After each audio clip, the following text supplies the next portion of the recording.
Now, how we are going to just apply the trigonometric principles in day-to-day life? See, even the satellites launching and all. See, nobody can just take a measuring tape, find the distance and all. So, using the properties of similar triangle, especially that of the right triangles, we can completely just make use of this trigonometric principles to calculate anything in the universe. So, basically, they are just based on the triangles only, right triangles. You will be already familiar to the different ratios what we have done and all.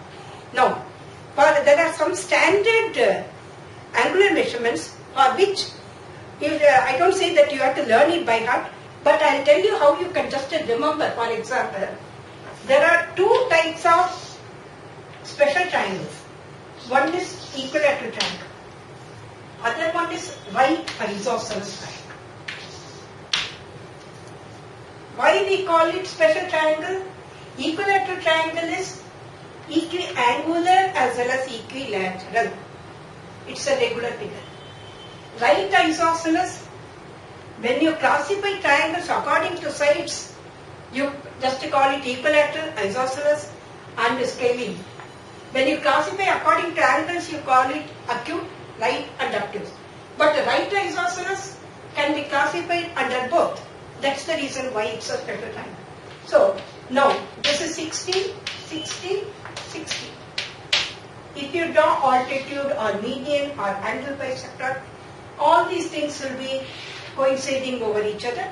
So, in that case, this will become 30, this will become 90. Now we are concerned only about this right triangle. So, for example, this is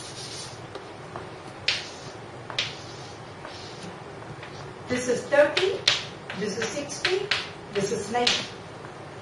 Now, for example, if this is A, this is half of the right triangle, that will be half A.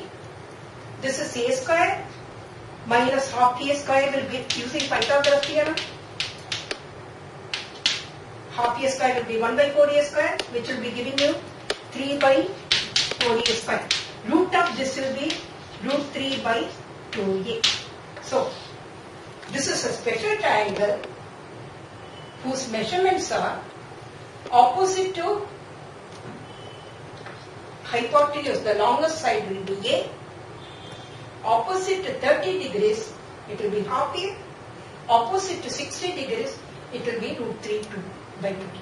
Now, this also you can remember if the angles are in the ratio 30 is to 60 is to 90. The sides will be in the ratio half A is to root 3 by 2A is to A. That is AA if it gets cancelled. If you take LCM, 1 is to root 3 is to 2.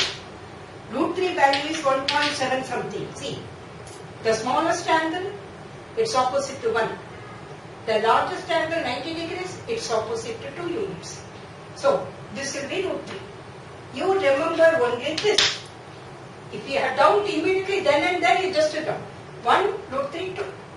So, if you want to see, for example, opposite to this is 1. Opposite to 60, this is opposite to 60 is root 3. So, now I'll drop off these measurements. I'll write only that ratio. This is 1. 60 is root 3. This is 2. Now, if you want sine 60, opposite side by hypotenuse. If you want cos 60, 1 by 2. If you want sine 30, opposite side by hypotenuse. So you realize one thing, sine 60 is the same as cos 30. Same thing, sine 30 is the same as cos 60. So this how you will remember the values of 30, 60 and 90. Whenever you have to just find out the trigonometric values, immediately you can just use this ratio. Now coming to this is right isosceles. So 45, 45. If this is 1, this is 1, this is 2. So sin 45 will be 1 by root 2. Cos 45 also 1 by root 2. Tan 45 is 1 by 1. So these things, instead of memorizing then and there, you just draw opposite to 31, hypotenuse 2, the other one is root 3. Now, how we are going to make use of this? For example, a tower is 100 root 3 meters high. So, immediately you draw the tower. This is 100 root 3.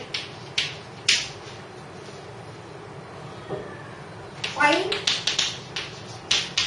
the angle of elevation of the top if it's top from a point 100 meters. Find the angle of elevation at the top from a point. If it's top from a point 100 meters away from the. Find the angle of elevation if it's top from a point 100 meters away from a point is 100 meters away. Okay. Now, this point is given to be 100 meters. There is a point. You want to find the angle. Now, so this angle since you want to find out, assume it as theta. Now, what you are going to observe from the ground, you call it angle of elevation. If you are standing from here and if you are looking here, don't treat this angle. This is called angle of depression. Anyway, now we will discuss it later. So, this is angle of elevation.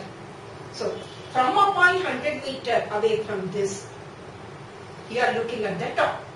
What is the angle of elevation? Now, see the relation connecting the given measurements. One is this height, other is this horizontal length. That means tan theta. See, for example, tan theta is opposite side by 100. This will be root 3. Now immediately you just draw this triangle which I told you. This is 30, this is 60, this is 1, this is root 3, this is 2. Now, tan 30 is root 3 by 1. For 60, opposite side is root 3 and adjacent side is 1. Implies theta is equal to 60 degrees. Implies angle of elevation is 60 degrees. Now, if you talk about the elevation, see, you are standing on the top of a tower. The angle of elevation means from here if you see, this is angle of elevation. This is angle of depression. So, when they just use the term angle of depression, this is equal to the angle of elevation. Don't mark the depression angle here.